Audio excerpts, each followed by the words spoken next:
Bill 1 sends a message as one of the government's top priorities, the Taxpayer Protection Amendment Act. Let's talk about it from a business perspective. You were there.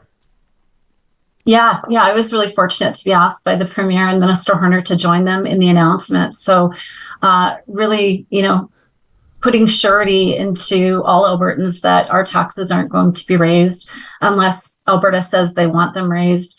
From a Alberta Chamber perspective, this in line with the fiscal framework, because the fiscal framework puts the guardrails on how money can be spent, how tax dollars can be spent, and mandates, that it's being invested. We're paying down debt. We're putting back into the Heritage Savings Fund. So, plateauing taxes, creating that economic surety and, that attraction for investment into the province as the lowest tax jurisdiction is quite appealing to the business community. How are you feeling right now when you kind of put your finger on the pulse of where the economy's at right now? If basically businesses that have maybe been struggling to keep their head above water over the past few years, some that have been doing well and want to make sure that the landscape remains like it looks like, and then maybe some people that are willing to take a big risk and start a business right now. It's your job to have your finger on the pulse. What are you picking up? Yeah, and again, it's as specifically as it pertains to Bill 1, it creates that surety that, not next year where our taxes are going to go up by 2% or whatever the case may be. I mean, we saw with previous governments when taxes were raised, it actually decreased the corporate revenues in our provincial coffers. So it just creates that surety in that investment landscape that business wants. And we're excited that our government is moving in that direction. There's been a lot of talk, and the Premier touched on it this weekend at the AGM about Alberta's anticipated population growth. I'm having a hard time wrapping my mind around it, to be honest with you, to imagine that the population of Alberta could double. As a matter of fact, is forecasted to double over the next 25 years or so, 27 years to be exact. What are the implications on business aside from maybe the obvious? Well, I mean, you think by 2050, if we are at 10 million people, which is the projection, that creates a lot of opportunity in terms of, entrepreneurial endeavors, businesses opening, opportunities to hire all of those individuals coming in, those individuals being very creative in terms of generating new opportunities for Alberta or new industries or new revenue streams. So that's all very exciting. I think the cautionary tale here is, how are we going to accommodate that? I mean, we know right now in Alberta, we're already facing, inflationary pressures. Businesses are, looking at how are they going to, keep the lights on sometimes because our costs of doing business are so high. And so there's that. There's, how are we going to accommodate, for housing and, all of the different infrastructure that's going to need to be in place in order to support a population growth of that size. But with new people coming in, like I said, that's going to generate new opportunity. And so, if we can figure out the bigger picture items and be able to accommodate for that, I think it's going to create an environment in Alberta where we can have new ideas and new opportunities and just grow our province's economy. Yeah, you look at sort of how we've built our cities and the footprints of those cities, and you recognize, I think, to state the obvious, that if you're going to accommodate doubling a population, there's going to be a lot more building up than out, especially because of the implications on service delivery, even basics like, sewer and fire and all that kind of stuff. But it's also an exciting time, I think, or reason for optimism if you work in real estate, development, the trades, like skilled labor. Like there are huge spin-off effects, which obviously positions Alberta well economically from sort of like a recruitment and retention standpoint as well, right? I mean, I've heard that this Alberta is calling campaigns actually arguably, and this is, I guess, a good place to be, been somewhat too successful because so many people are moving here. Somebody told me over the weekend that 7 to 10 people on average move to Calgary every single day. I mean, if you think about that, it is pretty wild to think about. And the number's probably larger and larger with every passing month. Yeah. And again, we really have to be paying attention to, and I mean, here's where the opportunity is generated, right? As you said, there's lots of different industries that are going to really benefit from the population growth. It's just going to have to be really thoughtful from a provincial perspective, how we support the generation of all of the infrastructure, all of those things, supporting all of those businesses that are going to have to scale up or start up in order to accommodate a population growth of that size. But again, as you said, it's exciting times, and it could be great opportunities for our business community in the province. Yeah, I want to fact check myself, by the way. I blew that number. I did a quick search of Calgary's metro population, 2023, 1.64 million, including Calgary and surrounding areas. That's up 1.8%, about 30,000 from last year. So it's got to be 100 people a day that are moving to Calgary, which is pretty wild. That's just Calgary alone. So when we look at basically the outlook that this government has on economic activity and some of the biggest issues right now, is it safe to say, based on the speech from the throne as well, that energy and electricity are two of the huge ones?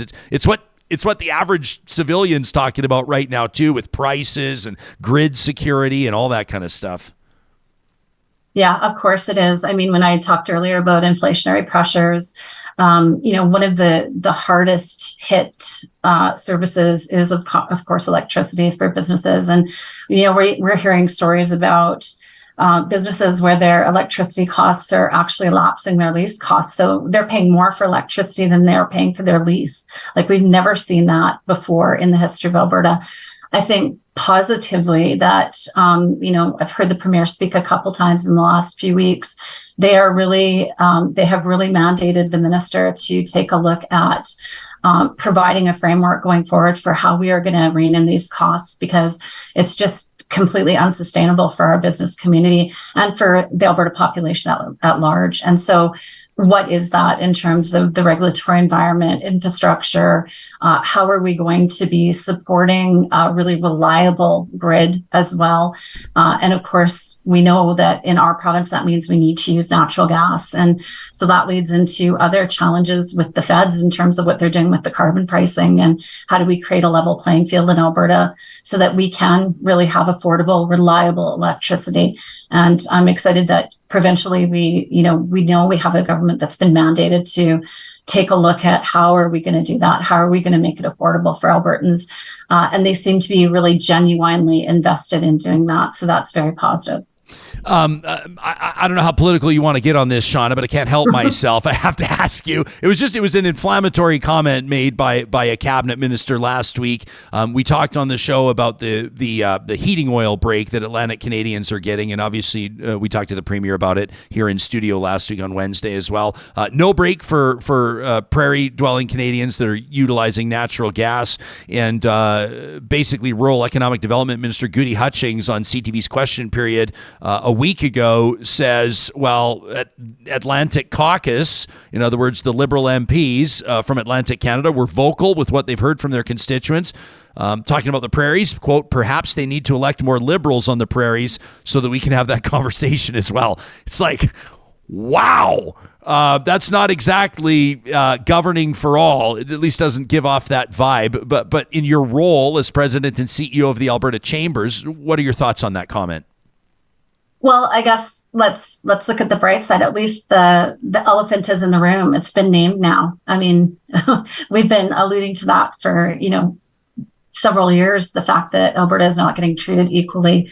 And so at least now it's named, and our Premier has come out and again has been very vocal about the fact that, this is just not fair and not constitutional, that we're picking winners and losers across the country in terms of how we're going to look at that carbon tax and the additional pressures from an inflationary perspective that's putting on our businesses and our communities. So, at least we all know where we stand now.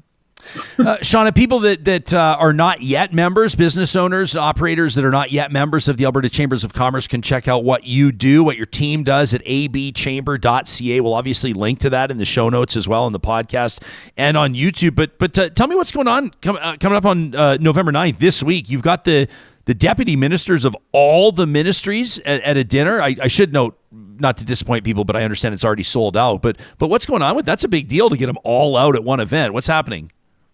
Yeah, so we actually have two major events this week, Ryan. We have, first of all, on November 8th, we have our Talent Development Symposium, which is really exciting. That's our opportunity to get elected officials, industry, and all the post-secondaries into the same room to talk about these critical issues of our skills and labor shortages, and how are we looking to create the workforce of the future, and how are we working collectively as industry and post-secondary to support that going forward in a really collaborative way to make sure that we get some really great outcomes for our business community and the province.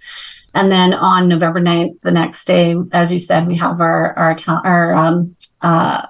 fall board meeting and deputy minister's dinner, which we're really excited to say for the first time ever, we have all 28 ministries represented. So that's, again, just a fantastic opportunity to support our businesses getting in front of the staffers who are doing the work in the ministries, and really talk to them about the challenges they're facing and the things going on in their communities that they need addressed from a provincial perspective.